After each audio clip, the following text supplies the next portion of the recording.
ਵਾਲੇਕੁਮ। ਮੈਂ ਤੁਹਾਨੂੰ ਇੱਕ ਗੇਮ ਦਿਖਾਉਣ ਲੱਗਾ। ਇਹਦੇ ਵਿੱਚ ਸੱਚ ਤੇ ਸਹੀ ਫੈਸਲਾ ਹੋਣ ਦੇ ਉਨੇ ਹੀ ਚਾਂਸਸ ਆ ਜਿੰਨੇ ਪੰਜਾਬ ਦੇ ਵਿੱਚ ਕਿਸਾਨ ਦੇ ਤਰੱਕੀ ਕਰਨ ਦੇ ਚਾਂਸਸ ਆ। ਜੇ ਮੇਰੀ ਗੱਲ ਨਾਲ ਐਗਰੀ ਹੋ ਤਾਂ ਜ਼ਰੂਰ ਕਮੈਂਟ ਕਰਕੇ ਦੱਸਿਓ। ਆਹ ਦੇਖੋ ਬੜੀ ਮਾੜੀ ਜੀ, ਅੱਜ ਸੂਰਜ ਨਿਕਲਿਆ ਤੇ ਬੰਦਿਆਂ ਨੇ ਡੱਬੇ ਟੱਪਣ ਵਾਲੀ ਗੇਮ। ਇਹਦੇ ਵਿੱਚ ਗਲੀ ਮੁੜਨ ਦਾ ਫੈਸਲਾ ਅੱਜ ਤੱਕ ਇਮਾਨਦਾਰੀ ਨਾਲ ਹੋਇਆ ਹੋਵੇ ਤਾਂ ਦੱਸਿਓ। ਤੁਹਾਡੇ ਵਾਲੇ ਇਹਨੂੰ ਕੀ ਕਹਿੰਦੇ ਇਸ ਗੇਮ ਨੂੰ?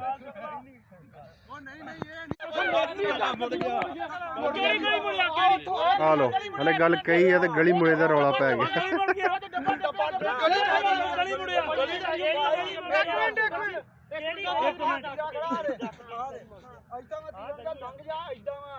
ਗਲੀ ਦੱਬ ਗਿਆ, ਮੁੜ ਗਿਆ, ਉਹ ਮੁੜ ਗਿਆ,